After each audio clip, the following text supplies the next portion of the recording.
Hello students, आप सब कैसे हो। जैसा कि आप सभी को बताया कि मैंने दो एक्ट आपके साथ डिस्कस कर लिए हैं। द इंडियन कॉन्ट्रैक्ट एक्ट 1872, दूसरा कौन सा किया है, the sale of goods act 1930, और उसके अंदर मैंने आपके साथ डिटेल में सेक्शन भी डिस्कस कर लिए हैं।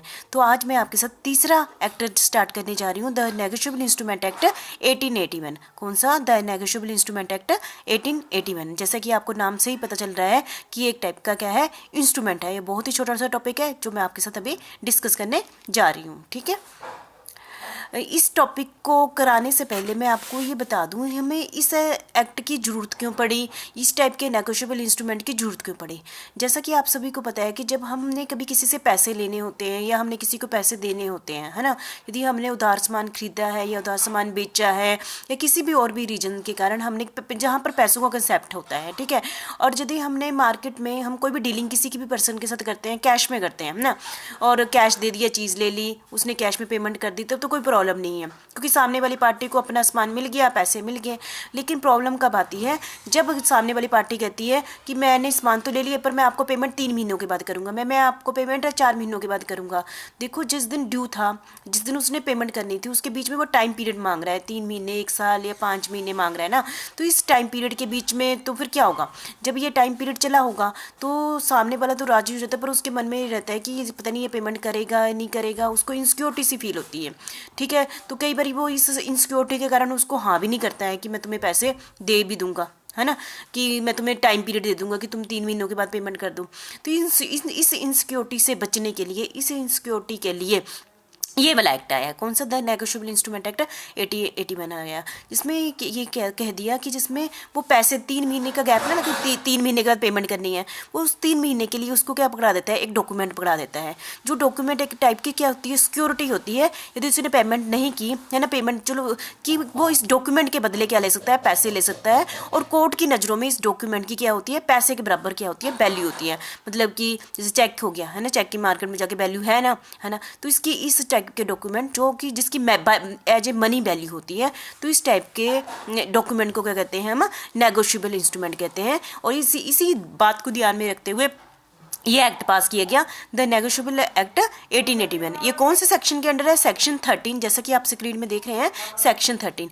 ये वाला एक्ट सिर्फ 3 ही टॉपिकों को कवर करता है जो आप देख रहे हैं, promissory note under section 4, bill of exchange under section 5, cheque under section 6। ठीक है, ये 3 टॉपिकों को ही डिस्कस करता है। यही आपने बहुत बड़ी सुना भी होगा, चेक किसे कहते हैं, बिल ऑफ एक्सचेंज किसे कहते हैं, प्रोमाइजी नोट किसे कहते हैं।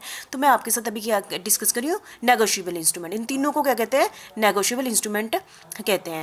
क्या इसकी डेफिनेशन क्या दी हुई है, सेक्शन 13 कौन से act, the negotiable instrument act 1881 में इसकी डेफिनेशन क्या दी हुई है, ए नेगोशिएबल इंस्ट्रूमेंट मीन्स है प्रोमाइजी नोट। कौन सा, मतलब इसका मतलब ही क्या है, प्रोमाइजी नोट या बिल ऑफ एक्सचेंज या cheque payable either to order और टू बीरर, या तो ऑर्डर होने पर इसकी पेमेंट की जाती है या और टू बीरर। बीरर का मतलब होगा जिसके हाथ में ये नेगोशिएबल इंस्ट्रूमेंट होगा उसको पेमेंट कर दी जाएगी। ऑर्डर का मतलब हुआ जिसके नाम पर ऑर्डर होगा उसको क्या कर दी जाएगी, इसकी पेमेंट कर दी जाएगी। ठीक है, और प्रोमाइजी नोट अंडर सेक्शन 4, तो सबसे पहला हमारा टॉपिक क्या था, प्रोमाइजी नोट। तो हमारे 3 टॉपिकों में पहला टॉपिक जो है प्रोमाइजी नोट, उसको मैं आपके साथ डिस्कस करना चाहूँगी।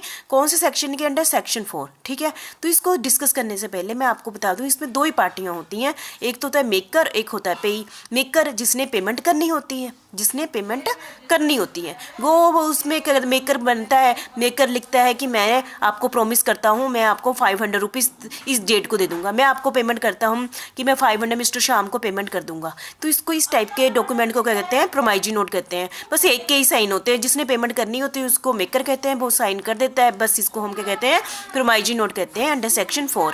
फिर भी हम कहते हैं promissory note is an instrument. क्या है, एक इंस्ट्रूमेंट है इन राइटिंग।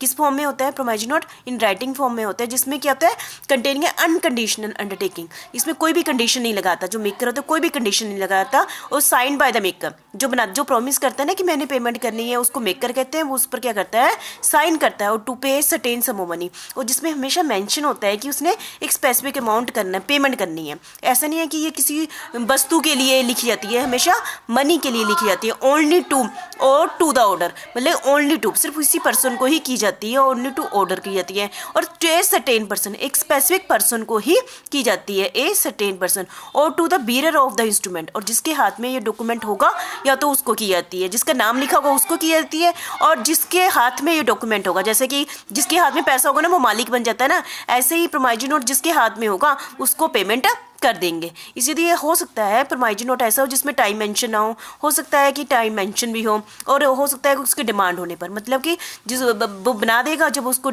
जिसने पेमेंट लेनी होती है वो उसके पास जाएगा कि है ना कि मुझे पैसे दे दो, तो वो मेकर क्या कर देगा, उस पर क्या कर देगा, पेमेंट कर देगा। ठीक है, ये आपको पता चल गया प्रोमाइजरी नोट की डेफिनेशन क्या होती है।